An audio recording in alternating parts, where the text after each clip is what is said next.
Be more news. All right, we're live now. I'd like to welcome you to the show. Well, Happy Black, yeah, we live. Happy Black Business Month, brother. thank you very much. Happy Black Business Month to you. Happy 20th to Be More News. Donald Glover, 20 years. Congratulations. Swinging Yes, in the sir. game. Yes, sir. Devon, how you been? Man, been blessed. We're out here in Tulsa right now. Right after this interview, we'll go down back to Greenwood, see the Cultural Center, meet with some folks. But we've been here since Friday, just soaking up as much history as possible, as much game as possible. It's been a good weekend. What did you learn so far? Man, what did I learn that was new? So in my previous research, and for those who are just tuning in, Devon Travell, creator of Black Street, the board game. When we first made the board game, we were very focused on what happened before the massacre in 1921. So the Trail of Tears, our indigenous folks and African folks getting forced out of the East Coast, forced out of Florida into Oklahoma, and then how they came together and we were able to build up Greenwood. A lot of people know, Greenwood was burnt down, bombed, and destroyed in a massacre in 1921. But what a lot of people don't know, and this is some of the research that we were getting, kind of reintroduced to, is after 1921, 1 year after the bombing, Donnie, they had already rebuilt. Right, they had already rebuilt Greenwood from 1922 to like 1945, almost bigger than what it was before the bombing. But what really ended it and stopped it from growing again was urban renewal, gentrification, a lot of things that our communities are dealing with They put right a now. highway through there, didn't they? Yes, sir. They put the highway right in the middle.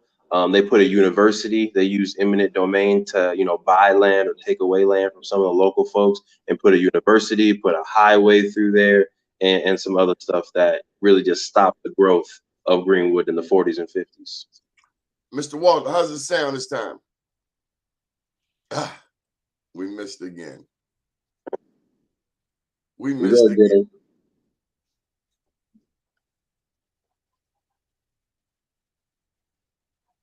We missed again. So this being National Black Business Month. And so for those that don't know, this is National Black Business Month. About 18 years ago, two gentlemen came together to ensure that we recognize our Black businesses. One of the reasons I went to get Mr. Walter, he's our elder, particularly in the realm of business in New York City. And one of the pieces of wisdom that I got from him recently was about this month. Are we celebrating Black Business Month or are we recognizing it? Do we have something to celebrate? Sure, we have something to celebrate. But are we where we should be in terms of, like in New York City, Blacks make up 22% of the population, 25% of the population, but they get 2% of the contracts. And that's very bothersome to Mr. Edwards, to you, to me. It's bothersome. 25% of the population, our math says we should be 25% of the contracts. Yep. Period. In the story. So we're having some technical challenges, and rather than hold Mr. Walter, I'm gonna call you on the phone. So you come on out of there, and I'm gonna call you on the phone, and we'll just do it. We'll just do the audio. So you X on out and pick up your phone. Okay. All right. There we go. Always another way. Yeah, nothing gonna stop us. Yeah. We have to hear from the elder. That way we got your generation, my generation. How old are you? 29. I'm 57. Mm. Good morning, sir. Good morning, Mr. Walter. He's 29. I'm 57, and you are what? 62? blessed, but I'm more blessed because I'm 84. 84. So let's go back to the point, Mr. Walter. I was trying to explain that we're not so much celebrating, but you told me. So let's school us. What is Black Business Month to you? Well, it's a shame, but when I look at it with our dying business, especially with me being the chairman of the Harlem Business Alliance, and over the years, we have lost Black businesses in Harlem, which is the mecca for Black folks. And we don't seem to really realize that the prejudice is economics. You know, it's not so much skin color. It's economics. Everything, the slave trade was economics. And if we are not in business, then we are not participating in the economics to protect our freedoms. So to me, it's troublesome, especially at my stage of development, that I'm getting ready to check out of here shortly. And not that I'm in any hurry, but I know that time is fading away. And we don't seem to get it that we need to come together and control our businesses and unite to the point that we buy from each other and make certain that we can supply everything, whether it's with Africans or Hondurans or whoever that we join forces with, because we get stopped every time just on delivery of goods. So we need to really wake up and realize that economics is everything for us to survive. So, Mr. Walter, this young man on the show, Mr. Walker, has created the Black Wall Street board game. Yes. And we met him online, I guess 2 years ago. Yep. But let me just tell you, Mr. Walker, that Mr. Edwards essentially laid the seeds for this network that we do here. We've been he and others, they allowed me to be a part, form the Black Business Empowerment Commission in Harlem. And the goal was to bring attention to the fact that New York City, Black people make up a quarter of the population. We should be getting a quarter of the contracts, but instead we're getting 2% of the contracts. And that's bothersome to Mr. Edwards. Is that correct, Mr. Edwards? It's more than bothersome. I go to sleep with it and I wake up with it. Well, can we talk about what those contracts are? Because I think from you all, you've been in the game for a while, so I think you know what the contracts are, you know the definitions, how to get them. So for folks that are listening who might not even know what these government contracts are, can you school us on a little bit of that game? Well, they are contracts from whatever we need to whatever someone else needs that are available. Now, when they say that they are available, are they really available? Because we don't have people in place in these government agencies that's going to make certain that we get our share. You have to have people in these agencies controlling the paperwork so that when you put your bid in, someone can't throw your bid in the garbage can. Okay, and if they do, someone should be there to take it out and put it back on the table so that it can keep on rolling along. So let me give you an example, Mr. Devon. And you keep throwing me with that last name. I know your last name in my phone book say Walker, but okay, I'm Mr. Truvel.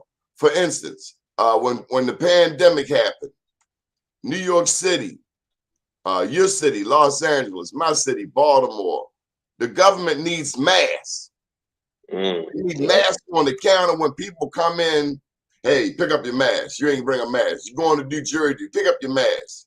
Somebody has to make those masks. Yep. And we think that the company on North Avenue, the Emad Center, Brother Rashid Aziz with Citywide Youth Development, can make those masks because he has a manufacturing plant right there at 2132 West North Avenue.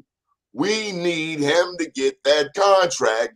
There we go. The story Not a lot of running around, fill out this, where's your certification? Boom, boom, bam. Because that's how it's done in others. So, Mr. Walter, let me tell you, Devon is out in Tulsa, Oklahoma, doing a pilgrimage to Black Wall Street right now. He and his family. Yes, sir. Amen. You to be congratulated, brother. Keep it going. Thank you. Thank you. So another contract is like the sidewalk. Yep. I live in Baltimore, a majority Black city. You know who's doing all of the concrete work? No disrespect. Latinos. Yep. Where are we at? So we went through the certification process, right, to try to certify that we are a minority business enterprise, that we are Black owned, that we are woman owned. Shout out to my queen, right? That process, Donnie and Walter, is a very, very long process. It So takes let me so give you much. some schooling. Brother, let me just inject something there, not our verse. Harlem Business Alliance, we do certification. Mm. I don't believe in it. Me neither. But we have a contract to do it, all right? Why are we the only ones that have to get certified while people is crawling up on the shore, came in cardboard boxes, having them drowned, and getting contracts? Okay? And they're not getting certified. It's a game. Thank you. It's an impediment for us. And we need to start standing up, letting them know that we are the one people that can be identified. I've never filled out one of them, and I always get contracts because it's who you know, and it always helps to be around the winning team. So that's why you need to know who your next governor is, who your next mayor is. Because with a phone call, they say, hey, send that contract over there. That's what they're doing anyway. By the time you fill out that state certification, you might as well have filled out the federal 8A certification for a real contract, which can lead to some wealth, some legacy wealth for your family. You agree, Mr. Walker? I agree, and I would say this, and one of the things we have been fighting for is if you get certified, you should have a contract to go with it. What's the point? 10,000 people certified and only 2 having contracts. So Devon, it's been a game. Oh yeah. You fill out all of this, your taxes, your profit and loss statement, your return on your investment, who owns it, all of these legal matters. You're going to spend a lot of time filling it out. And me, myself, do I spend time on something I might get, or do I go out here and get what I know I'm going to get? Yeah. I mean, that's your hardcore decision at the end of the day. Listen, they look and see where you jump the turnstile in the subway station. It's on your records. You're a criminal. Okay. You don't get it. I mean, there's too many ways to stop us. And again, it's only because we are not united. People come in here from war-torn countries, never been certified to anything. They are gathered together into groups, and they go ahead on. You start seeing that particular country thriving in this country. Okay, how is that? When we got to stand in line and fill out all kind of applications and everything, be certified over and over, certified by the city, certified by the state, certified by the Fed. That's ridiculous. So Devon, I want you to get to know the mayor, the governor, the speaker of the California Assembly. I met Mr. Willie Brown. You know who Willie Brown is? Oh my God. He was the former Speaker of the House of California. I think you might know Kamala Harris. Yep. Big time. He was the mayor of San Francisco, Black man. I met him out in Portland, Oregon, and what I most appreciate about him is that he was speaking at our Black Press Convention for the National Newspapers Publishers. And he understood the significance of the black press. Mm. Here in Baltimore, every night on the news, they're talking about the squeegee kids. Those are the kids that clean the car windshields. They're black. What they do not talk about on the news every night, they never mention, are the white addicts in my alley every day and night. Mm. So it's an imbalance in news coverage based on who's doing the reporting. So we need the black press. Yeah. We need the black elected officials. We need the black business leaders like you and Mr. Walter. And we need our, the people. Let me tell you, Mr. Walter, who spends the most money in our community? The men, the women, or the children? Well, the women's always spend the money. I was gonna say the children. They wearing $200 belts. I ain't never used those $200 belts. Well, let me say this to you, because the thing that I notice, you see these young kids running around on these electric skateboards and all these little electric bikes and everything, doing all kinds of things. They don't have $2 in their pockets. Mm. They can't purchase those things. Somebody is purchasing for them and having them out there as a screen for what they are doing. Okay, while we are paying attention to them, somebody else is doing something in our community and getting away with it.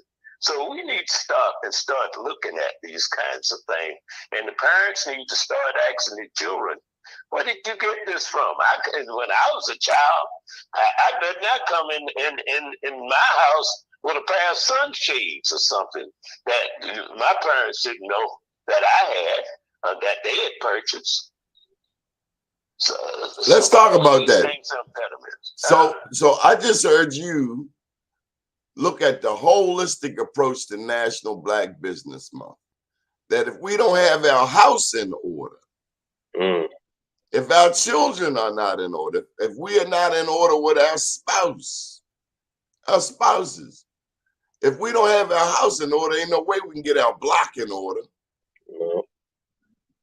You're 100% correct, and I didn't mean to phrase it that way, but you brought it to that point, and you're right. So for me, I think every family, like two very practical things, right? One, every family should have a budget, just like as a whole community, we should have a budget.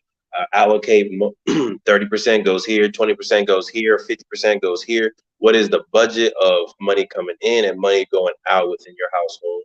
Number two, personally, Donnie, I think every family unit should have a business, a registered LLC or corporation. This can be a business in investing in real estate. It doesn't have to be an active business, to be passive, but you should have some type of corporate structure, corporate entity for your business to employ your kids if you want to get those tax deductions, to make sure you can invest in real estate. I think every family unit should have an LLC or a corporation or a nonprofit. I would only say to you, sir, and with much respect, that might work in the small cities, small states, but in these big cities like New York City, it's almost impossible to do something like that. Everybody's running wild. What about home-based businesses, Mr. Walter? I would have to agree with him when it comes to tax time. An entrepreneur can write off stuff that the average person cannot. Exactly.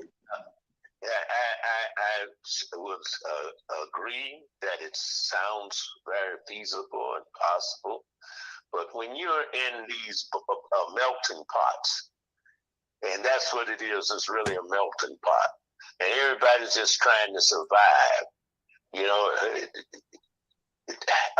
2/3 of the people have no income, none.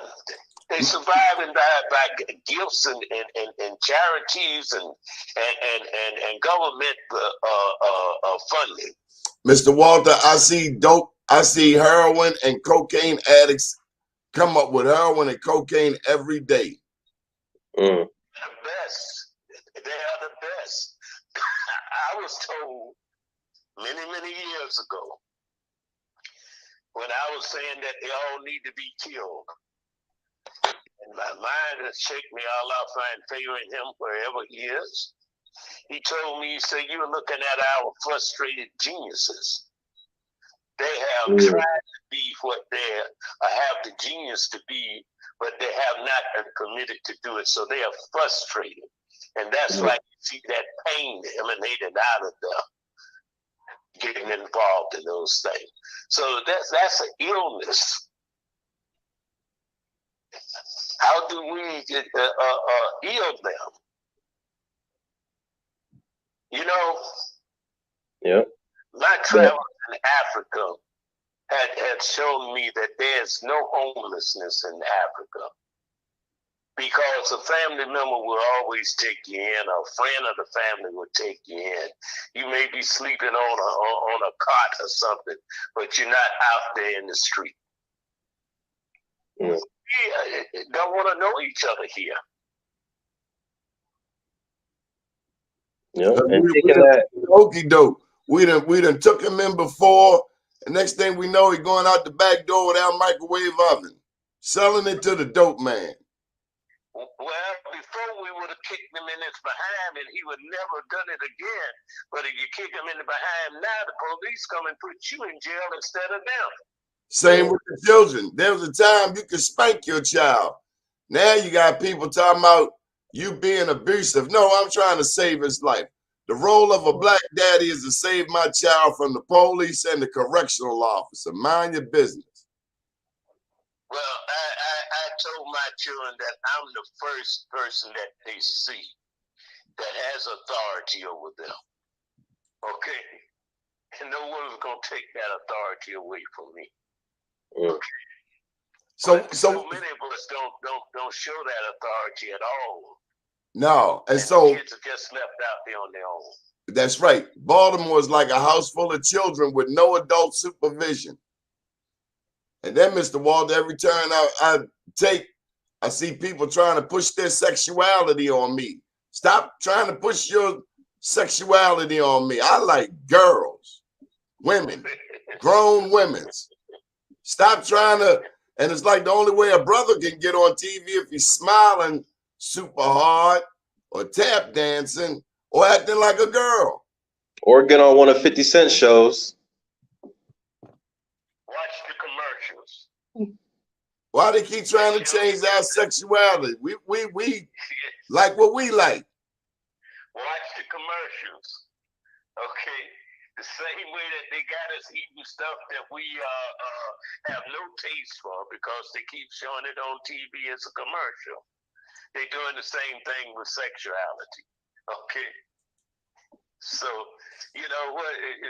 We have to look and see how they are trying to indoctrinate our minds and all, so that we will just accept these things, and we are not coming together again to stand up against any of that. A young lady just commented. She says, "We are what's wrong with our children. We created the monsters we don't want to see. We let them get away with murder and then make excuses for them." She's 100% correct. That's why she does a show on our network at 6 p.m. tonight called Frontline News. That's Yolanda Pulley.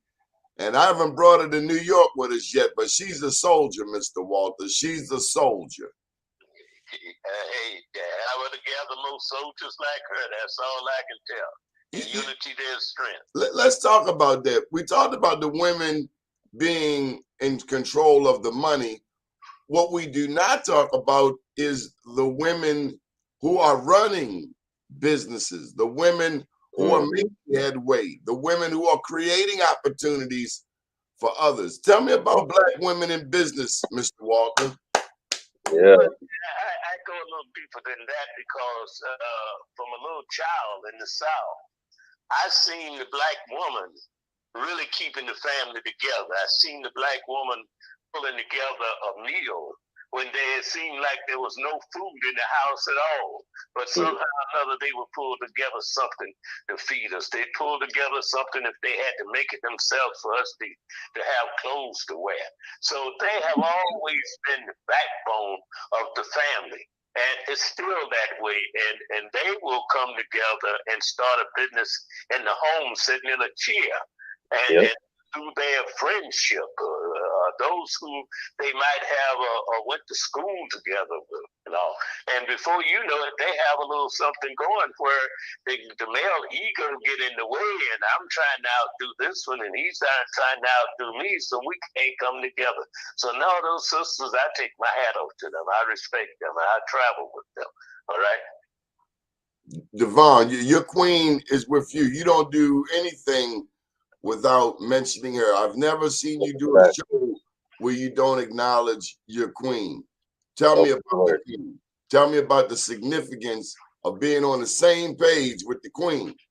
Oh yeah. So me and the queen, we met in college, and this was back when I was young, when I was a knucklehead, right? So I think find yourself a good queen, she'll motivate you to become a king.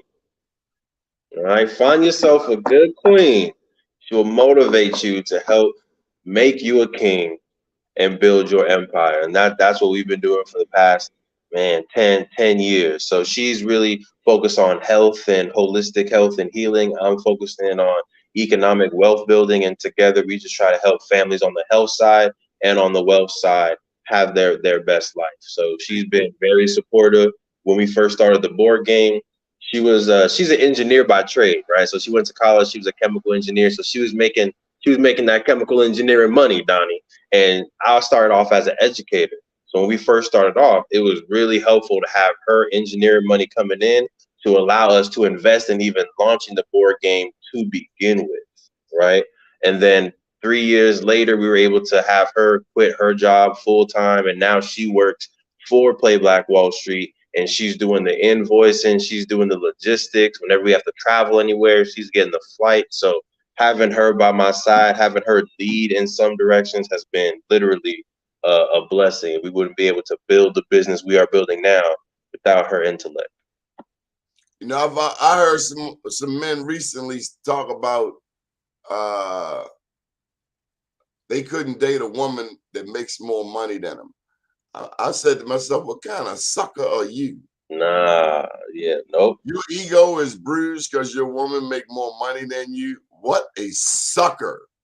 Help me And out, that's Mr. short. Walter. Is that a That's sucker? short-sighted too. That's real short-sighted, right? She's making more money than you now, but I'm happy for you. right. I've seen it. I'm happy that you make your own money. I make my own money. Come on, Mr. Walter.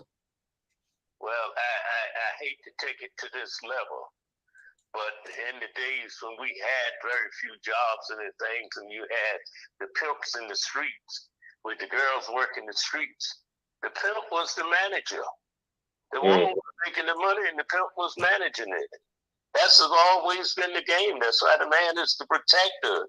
The woman will always be able to go and get things that the man can't get. But she have to have a strong man that's not going to destroy it once she bring it home. You know what? You just said the whole story of Annie Turnbull Malone. That was Madam C.J. Walker's mentor. The first dude she was involved with, he robbed her. He saw all that she was doing, building poor roast colleges, teaching beauty, maintenance all over the country. And she married, I can't say the term on this show. I can't say it on this, but she married a sucker, and he stole from her. And this is the woman who mentored Madam C.J. Walker. She was a millionaire, but she didn't. So let's switch to that. The one reason that I've learned that you never hear about Annie Turnbull Malone, but you hear about Madam C.J. Walker, according to this one expert, Mr. Walter, is record keeping. Mr. Walter, you came from New York to Baltimore to tell our group that we didn't have our back office together. Yep.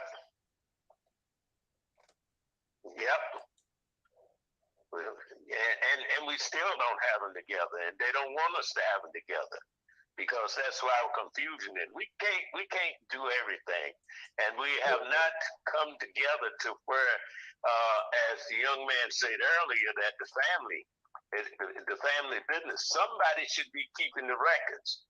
I cannot go out and do the work and keep the records also, because if I'm stopping to do the records, then I'm not going and getting the money. So somebody should be taking the receipts and everything and recording it for me and taking and doing all those type of things that need to be done. Yeah. So I can keep going out doing the hard work that brings the money in. And we don't have that. We get in trouble with our taxes and everything else because I'm riding around with my car full of receipts. And when the tax people come forward, I give them a bag of receipts, and they don't want a bag of receipts. Okay, so yes, that's one of the most important positions that we have, and even the children can keep records. Everybody plays a role. I just wrote that I grew up in a family business, and maybe that's why I have such a sentiment towards business owners. There's a lady who's coming to one of our upcoming events, and she says, "But I got a 1.5-year-old baby. I can't come."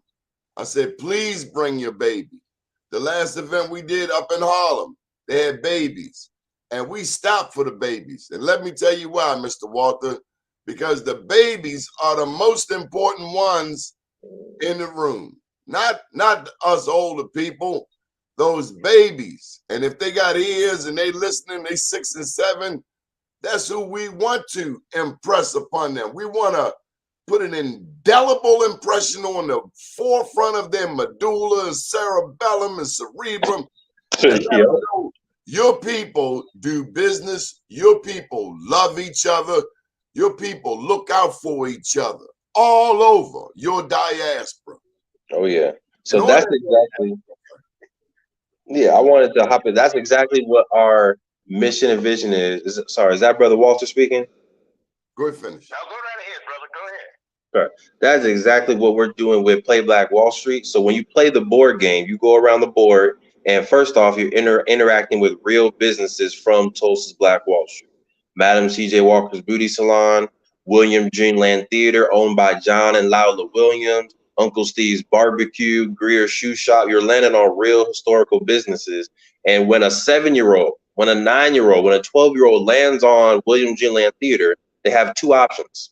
They can use it as a customer, pay $25, or they can own it as a sole proprietor and pay $75, right? Are you going to be a consumer or are you going to be an owner? You then can reinvest in that business, take it from a sole proprietor to an LLC, limited liability company. And then if you own all the beauty salons or all the schools, you then can start making corporations. So we've literally had 9-year-olds play this game and run around the house talking about, I need more LLCs, right? Like literally on their Abdullah, right? In their pineal gland, Brother Glover. They are already understanding as a 9-year-old, I need an LLC. We're taking I got a new rule. New rule. Talk to me. We are going to add a new name to the Black American lexicon. I, Donald Glover, I put forth on this first day of National Black Business Month that we start naming our children with a new middle name, Invoice. Well, just add to that though, because the brother's so correct in having them participate. But I go into stores of other nationalities where they have their little 3- and 4-year-old children in there with them ringing the cash register. Yeah. And we don't take ours and do that. I mean, as much as we should. We are top consumers. We are called super users, Devon. That's what Black people are, super user. What is a super user? I have a classic example. St. Patrick's Day had come around. Now, I'm not going to go deep into European history because we know it was Black. But St. Patrick's Day comes around and Black people spending money buying St. Patrick's Day t-shirts. Makes absolutely no damn sense. Halloween ain't got nothing to do with Black people, per se. But we the first one. And that's what a super user is. When rich white people are saving their money, everyday Black people are here spending money on frivolous stuff. When I was in Ethiopia, Coach bags, the leather for Coach bags comes from goats in Ethiopia. I didn't know it was from Ethiopia. They transform that leather and sell it to our sisters for $1,500 for a pocketbook. You could have just bought the damn goat for $12.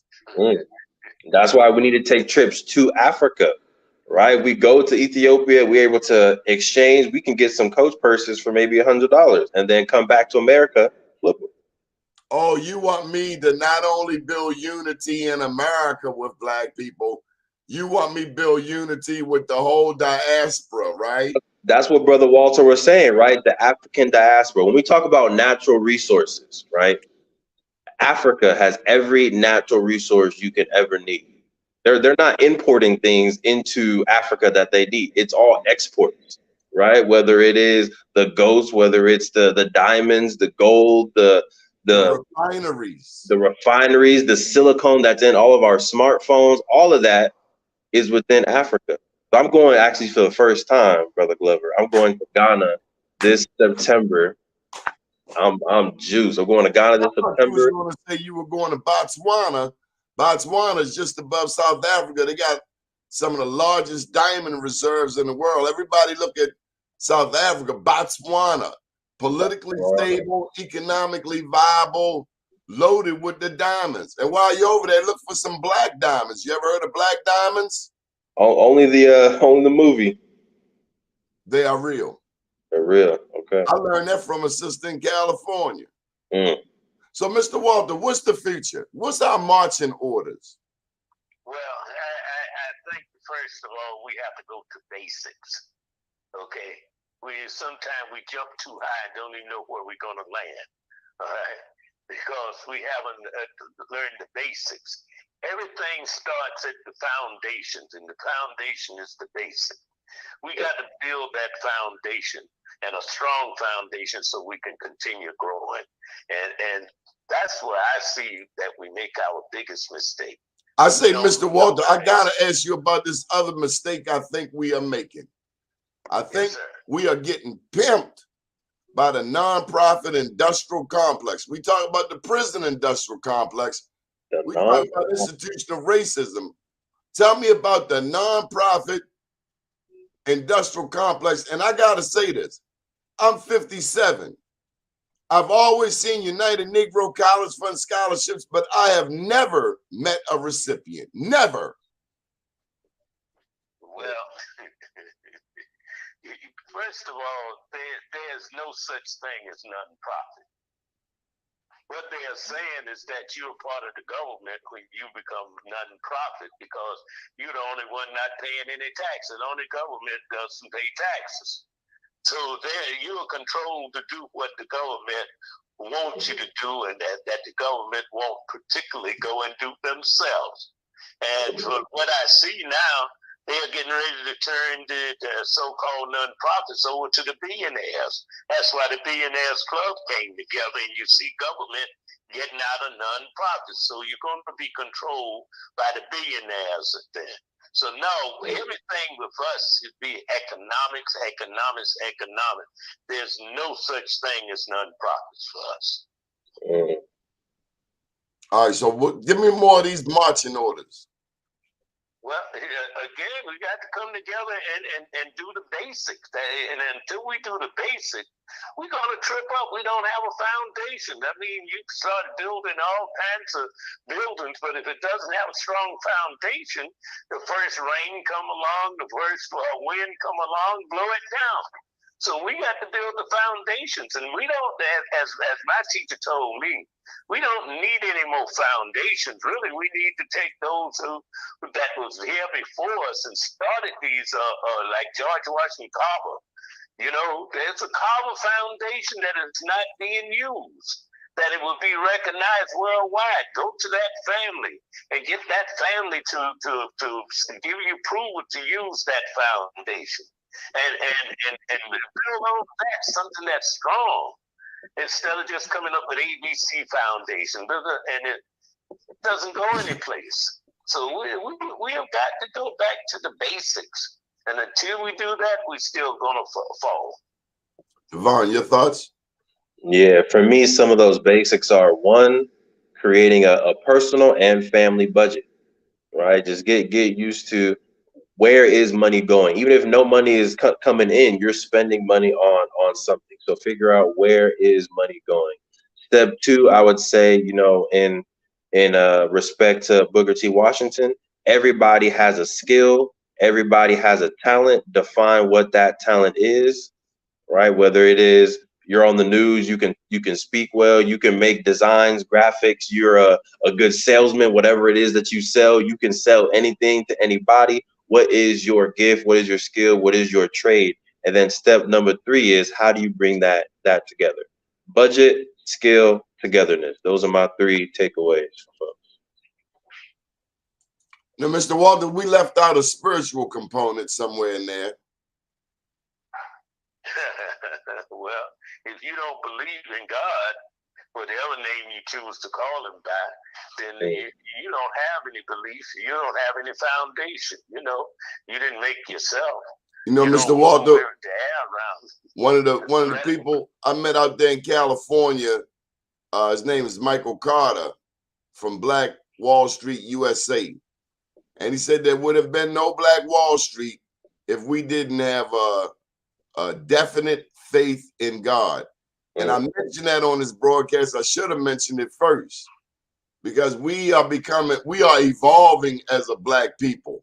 You hear Black people saying, we are not homogenous. When a cat was cracking that whip on our ancestors, we were very homogenous. But now we're not homogenous, and I'm okay with Black Republicans, Black Democrats. It's all one game, but we've always had a relationship with God, and we didn't need nobody to tell us about that. Help me out with that, Mr. Walton. Well, that's what has brought us through our faith. Nothing else could have brought us through what all we've been through. And we have to go back to it and believe. But we're going always looking at someone else and creating a God out of them. But when we was the gods, we was the founders, but because we was given such a warm spirit and trusting and loving, we give it to everyone, and they take what we have and use it against us. So that's again why we have to unite in faith and everything else. Stop fighting each other over nothing. Over nothing. They give us a bone with no meat on it, and we act like mad dogs and fight over a bone with no meat. So with our faith, we have to believe that our children is going to be taken care of by the one who took care of us as we was taken care of. We have to believe.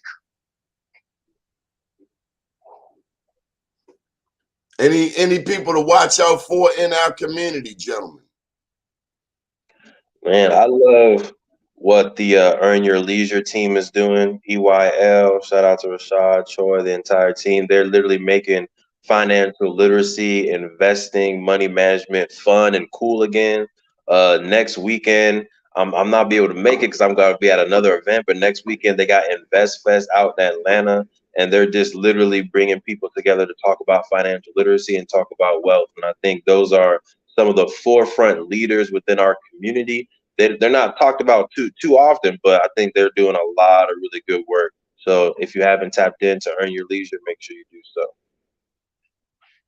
I'm going to take the other side because I think that we can do all the good work that we want to, but then the other folks will put somebody out there in our midst to misguide us and to embarrass us. Mr. Walter, I'm tired of people telling me, oh, she used to be a stripper, now she's going to college. So of all of the 40 million people in Black America, you could only find a stripper to inspire me. Really? I mean, really? Well, they're trying to inspire your daughters to go the same route that they went to get there. That's all that is. And we fall for it. We fall for it. Oh, they gave up. We are so gullible. We don't know when we've been insulted either. Well, when you take a plate of food If servers drop a little something in that food that you're not aware of, you digest it. All right. That's the same thing that's happening when they put someone in our midst to embarrass us, to misguide us, and they'll give them something flashy to get our attention, so that we'll go and start following them instead of staying where we are and keep on moving. We don't know these people. Ain't no strippers, ain't no rap stars, no damn heroes to my children or grandchildren. Keep that crap outside. And if you're investing, you know, out there where you at, Devon, I've heard wonderful things about Nipsey Hussle. I like what Kendrick Lamar has done in this video in terms of the art and inspiring us. But how many of those do we have? We need more. I want to hear about athletes. I don't want to hear about another Black Heisman Trophy winner unless he's giving back to his community. I've been around pro athletes. They got 14 assistants. 2 of them are Black. What's wrong with these Negroes? Yeah, so I want to shout out Drew Holiday and his wife Lauren Holiday, because what they did is they started a fund, the JLH, the Drew and Lauren Holiday Fund, and they're giving funds and mentorship to Black founders all across the nation. We were a recipient of one of their grants. So Drew Holiday, you know, part of the, I think he's on the Celtic. You know, I'm a Laker fan, but you know, he's cool and everything. But the fact that they're actually giving back, and there's tons of millionaires within the NBA who could be taking some of their money and putting it into Black businesses, investing in the Black community, and cycling those dollars. So he's another person that's doing it right. Is there any reason why the NBA, the NFL, and American baseball? Now I know American baseball is very Latino now, but they stole it from Black people. I ain't gonna never forget the Negro Leagues. Are you telling me that these major entities, slave, whatever you want to call them, they can't put a facility, a football, baseball, and basketball facility in each major city? A public one, they definitely could. Same with the music. You telling me we can't have a music studio free to our young people in every city in America? What? How stupid are we? Yeah. Well, I'm gonna ask you a question, Donnie. Why should they do that when they're trying to keep us down? That would be too good of an example. They don't want good examples. But we have the money. Commercials on that they do. We have the money to do it. We've seen what Magic can do. We've seen what LeBron can do. We've seen what Oprah can do. Particularly when she has good information. Tell me one thing. Who is the controllers of the money that we have? Yeah. There's a few that have people that look like them controlling. Oh, you mean white money, white money managers? Of course. Tell them who they can even marry, to tell you the truth. Yeah, they do. They get them young athletes down in Miami. As soon as the Black guys get there, they put them in a room full of white girls. Of course. Anybody disagree? Look, I don't know what happens behind closed doors. I don't know all that, but what I do know is, again, Drew Holiday, he's been able to do it. So if one person can do it in the NBA, we can find another person to do it. LeBron has started his entire Promise School. So I think there are examples, and the more that we highlight the good examples of actually Black men, Black kings doing their thing and taking their millions and actually putting it into the community, hopefully more will start doing it. Russell Westbrook does the same thing. Nipsey was doing the same thing. So I think there's examples out there. We just gotta get to the students early. Hey, is Westbrook the cat in the skirt? You know, he did wear a kilt. He did wear a kilt. I'm not his fashion advisor. But he also paid for a documentary on Black Wall Street. Does he regularly wear skirts? I don't know. I don't know Russell personally, Westbrook. You know, if anyone can get me in contact with brother Russell Westbrook, I'll definitely go ahead and talk to him. But I don't think that's we like to see him in a Messiah blanket versus a kilt. Anyway, because see, here's something else. All money ain't good money. Mm. Yep. But God can take all that money and make it right. So any final thoughts, gentlemen? Thank you. And for this provocative discussion. We don't get to have this every day, particularly on mainstream news. They want to force their angle. And Mr. Walter, I'm so grateful and honored to know you. You've been a big brother. You've been a mentor. And we're just out here. So we're going to start with you. Your final thoughts. Well, I'm just honored to be on with you young folks, and that you give me the opportunity to say the uneducated, stupid things that I might say, but if you listen to it, they may learn a little something, because I learned from those who came out of slavery and couldn't hardly speak English at all. You know, so I'm blessed to be here, and I just think that we have to keep putting positive truth signs out. Okay, there's a whole lot of talk, and old folks used to tell me, talk make a mighty man, but it take real money to buy good land. Okay, so we got to deal with the real side of it. All right, and that's all I can tell you, my brother. Thank you both for being here with me today, or me being with you. Thank you.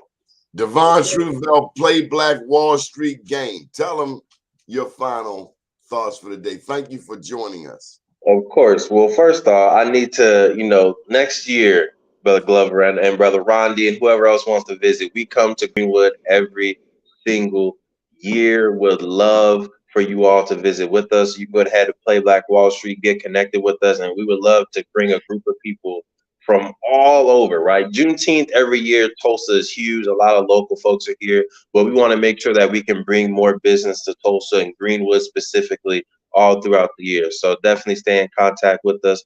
And I'm very serious about every family should have a business. However you can get it done, just start thinking about that, right? Not huge action, but start thinking about what business, what LLC, what corporate structure can my family unit establish within the year.